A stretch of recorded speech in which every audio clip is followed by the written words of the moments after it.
ഇന്ന് വെണ്ടയ്ക്ക കൊണ്ടൊരു തോരനാണ് ഉണ്ടാക്കി കാണിക്കുന്നത്. ഈ തോരൻ്റെ പ്രത്യേകത ഇത് ഒട്ടും കുഴഞ്ഞു പോകാതെ നല്ല ഉതിർന്ന് കിടക്കുന്ന തോരനായിട്ട് കിട്ടിയിട്ടുണ്ട്. അപ്പോൾ ഇതെങ്ങനെയാണ് ഈ തോരൻ ഉണ്ടാക്കിയിരിക്കുന്നത് നമുക്ക് വീഡിയോയിൽ കാണാം.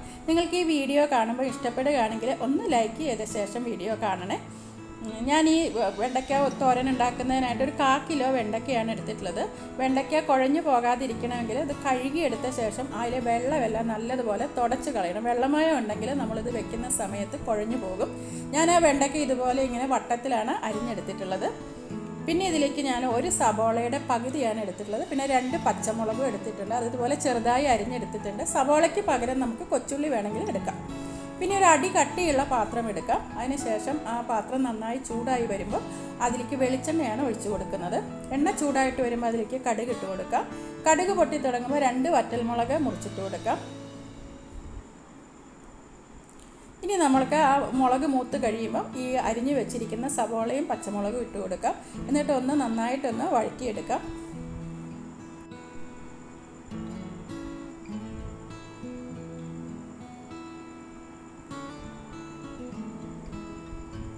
സബോള നന്നായിട്ട് വഴന്നു വന്ന് കഴിയുമ്പം അതിലേക്ക് നമുക്ക് തേങ്ങ ഇട്ട് കൊടുക്കാം. ഞാനിപ്പോൾ ഇതിലേക്ക് ഒരു 1.5 പിടി തേങ്ങ ചെരുകിയതാണ് ഇട്ട് കൊടുക്കുന്നത്. തേങ്ങ ചെരുകിയതും കൂടി ഇട്ട് കൊടുത്തിട്ട് അതും ചെറുതായിട്ടൊന്ന് മൂപ്പിച്ചെടുക്കാം. വല്ലാതെ അങ്ങോട്ട് മൂപ്പിക്കേണ്ട, ചെറുതായിട്ടൊന്ന് മൂപ്പിച്ചെടുക്കാം.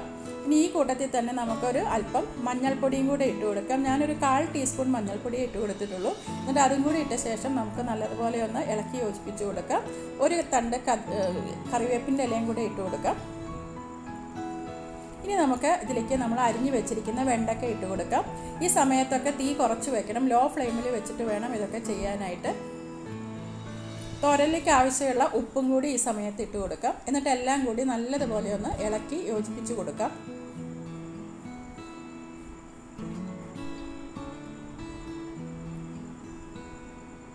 അതിനുശേഷം ഇതുപോലെ ഒന്ന് തട്ടിപ്പൊത്തി വെച്ച ശേഷം മൂടി വയ്ക്കാം.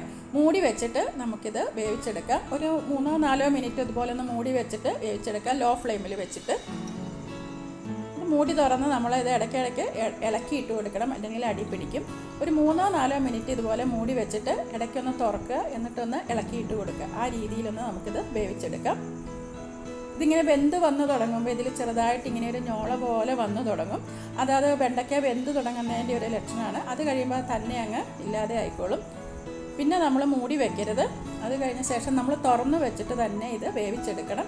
പക്ഷേ തുടർച്ചയായിട്ട് നമ്മൾ ഇളക്കിയിട്ട് കൊടുക്കണം. ഫ്ലെയിം ലോ ഫ്ലെയിമിലേ വെക്കാവുള്ളൂ. ഇപ്പോൾ കണ്ടോ, ഇത് വെന്ത് വന്നിട്ടുണ്ട്. ഇത്ര വെന്താൽ മതി. നല്ല ഉതിർന്ന് കിട്ടിയിട്ടുണ്ട്. നല്ല വെണ്ടയ്ക്കത്തോടെ നല്ല ഉതിർന്ന് കിട്ടിയിട്ടുണ്ട്.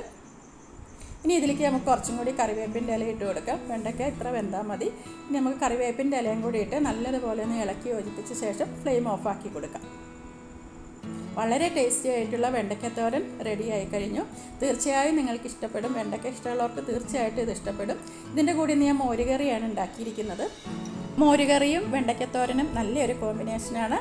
നിങ്ങൾക്ക് ഈ വീഡിയോ ഇഷ്ടപ്പെട്ട് കാണുമെന്ന് കരുതുന്നു. ഇനി മറ്റൊരു വീഡിയോയുമായി ഞാൻ വീണ്ടും വരുന്നതാണ്. താങ്ക്